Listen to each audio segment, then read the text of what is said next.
You're watching KX News at 10, your local election headquarters. Clinton or Trump, that's still too close to call. We'll show you who voters chose in North Dakota. From a tobacco tax to medical marijuana, where voters stand on the controversial issues. And there's an open seat on the North Dakota Supreme Court for the first time in 24 years. KX News starts now. We are your local election headquarters. Thank you for joining us tonight. I'm Tom Gerhardt. And I'm Lauren Kalber. All eyes are on the presidential race tonight. In North Dakota, the Republican presidential candidate traditionally carries the day, and that happened again tonight. Taking a look at the numbers, Donald Trump, the clear winner with 289 of 432 precincts reporting. And we knew over a year ago we'd have a new governor of North Dakota when Jack Dalrymple announced that he wouldn't be seeking another term. Doug Burgum knocked off Wayne Stenehjem in the June primary on the Republican ticket, and he ran away with the election tonight. Burgum with a convincing victory over Democrat Marvin Nelson and Libertarian Marty Riskey. You can see Burgum 77% of the vote, Nelson just 19%, Riskey 4%. Well, we've been following the governor's race closely all year from that primary win over Stenehjem.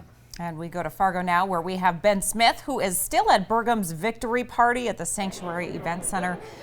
Ben, quite a night tonight. Well, Lauren and Tom, the party is winding down and some people are leaving, but what a night it was, especially for Burgum supporters here. Standing with me is a candidate for North Dakota Senate, David Clemens, and David has been here all night long. David, I'm just curious, what did you think about this race for governor, and did anything surprise you with the results? Well, at the time when Stenehjem was endorsed at the state convention, I really felt that that would be our candidate. However, Doug Burgum, we all know, he went for it in the primary and he won. And I didn't expect it, to tell you the truth, but now that he is the candidate, and of course prior to tonight we didn't know what was going to happen, but I felt very confident for him, and I like the idea that Burgum is a businessman, and I think that's going to be a real good fit for Bismarck.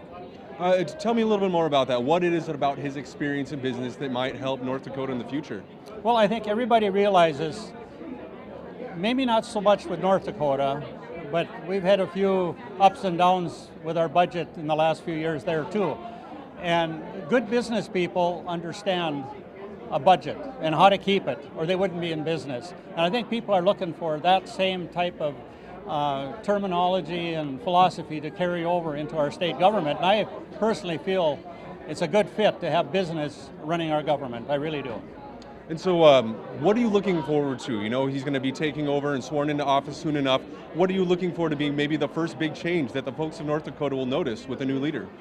I think it might take a little bit of time for Doug to get into the flow of things, being in Bismarck at North Dakota, but I also think that the first thing they're going to see is a real emphasis on we're going to balance this budget. Gotcha. Well, and no taxes, without new taxes. Well, thank you very much for your time, sir. Lauren and Tom, that's all for us for now. Back to you in the studio. All right, Ben Smith, thank you very much. Senator John Hoeven will return to Washington for a second term in the Senate with a commanding win tonight. The incumbent has unofficially won the race for United States Senate against Democrat Elliot Glassheim and Libertarian Robert Marquette. Hoeven was first elected to the Senate in 2010. He took Byron Dorgan's seat when Dorgan chose not to seek re-election. Earlier tonight, we heard from John Hoeven right here on KX. But now we go to Ray Strickland, who's been at the Republican Victory Party in Bismarck all night. He's standing by with the latest. Thanks, Lauren and Tom. I'm here joined by Kelly Armstrong. You're the chairman of the North Dakota Republican Party. The Republicans are having a lot of success tonight. How happy are you for your Republican counterparts? Well, I'm really happy right now. They just called Florida for Donald Trump. So, literally like 1 second ago. So that's a fantastic thing.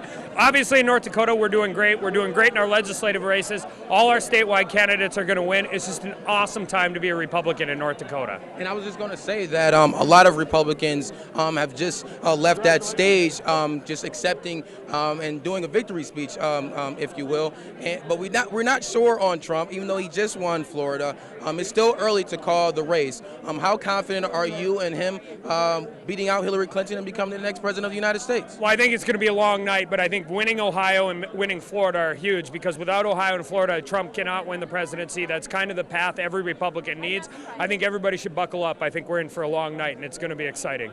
And I think with him winning Florida, that puts him at about 212 electoral votes.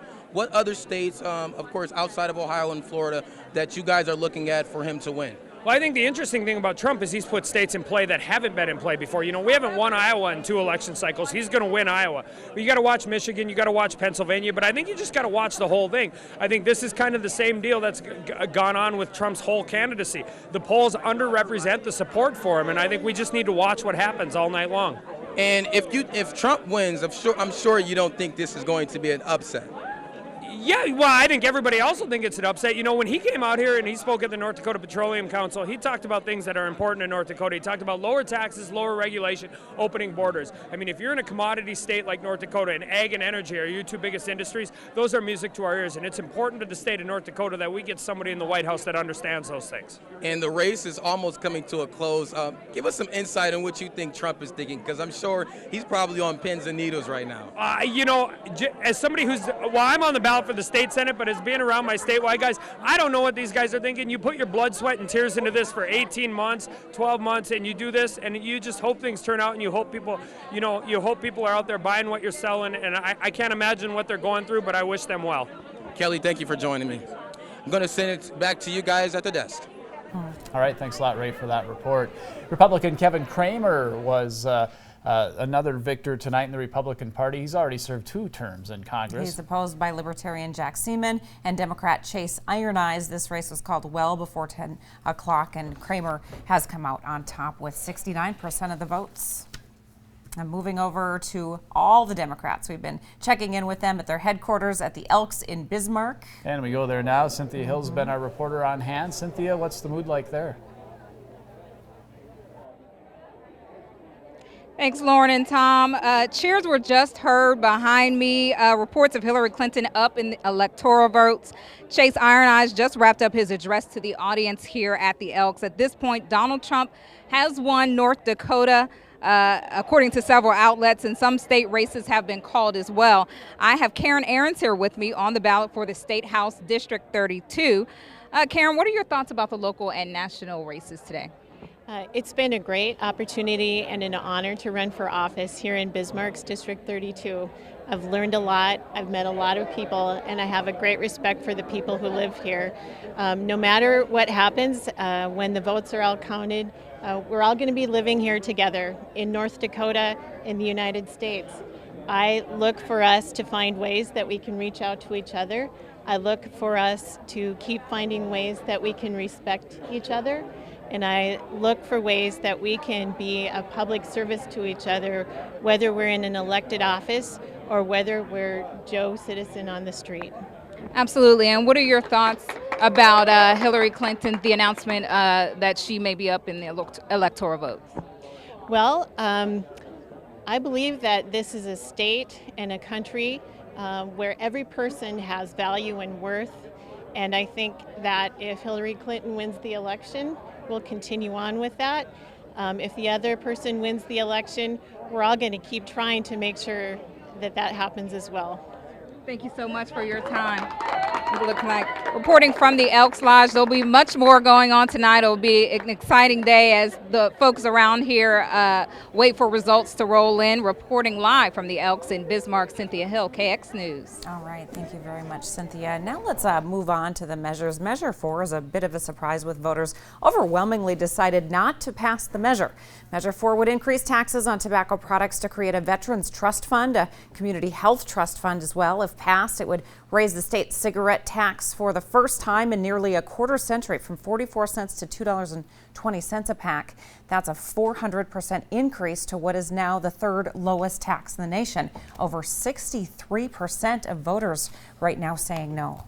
Measure 5 would approve use of medical marijuana for defined medical conditions. And it would let residents buy up to 3 ounces through a state-regulated system of dispensaries if a doctor prescribes it for pain relief. So far, yes vote is leading the way, 64%, meaning voters are in favor of legalizing medical marijuana. Interesting note here, voters in 3 other states are deciding whether to join the list of 25 states that have comprehensive medical marijuana programs and 17 states that permit limited access to the drug.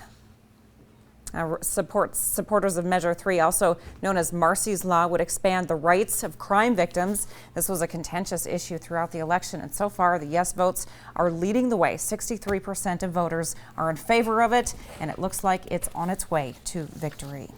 Couple other things to pass along. Measure 1 would prohibit a lawmaker from serving unless the person lives in the district that they serve. And this measure is passing overwhelmingly in North Dakota. 86% of voters agreeing with the measure, with 297 of 432 precincts reporting. And then on to Measure 2 would allocate some extraction tax revenue to fund public schools. Lawmakers could subpoena the state's Foundation Aid Stabilization Fund for education-related purposes. Now, this measure is also looking like it will pass. 65% has the yes vote right now. Well, there's an open seat on the ballot for the Supreme Court for the first time in 24 years after Dale Sandstrom announced he would not seek re-election. Jared Tufte, an overwhelming winner tonight, 62% of the vote. Kirsten Baszler has been superintendent of public instruction since 2012, and she looks as though she's got this victory well locked up with 75% of the vote over Joe Chang in the nonpartisan race. And North Dakota will also have a new insurance commissioner. Adam Ham chose not to seek re-election. Republican John Gottfried is running away with this one with 64% of the vote. In North Dakota's state auditor race, we knew there would be a new state auditor after Bob Peterson chose not to seek re-election. He had been in office since 1997. His father preceded him in office. Republican Josh Gallion is leading the way over Roland Reimers, who has 24% of the vote. Republican Kelly Schmidt has been state treasurer since 2004. She ran against Democrat Tim Mathern, who wanted to dissolve the office and save the state $8 million. Again, not all precincts are reporting, but Schmidt is leading the race over Mathern and Libertarian candidate Eric Olson. Julie Fedorchak is the incumbent in the Public Service Commission. She has been in office since 2014, and she is leading the way over Marlo Hunt Bobrint. And still to come on KX News, we'll take a look at your local legislative races. And we'll have what to expect tomorrow in your full forecast.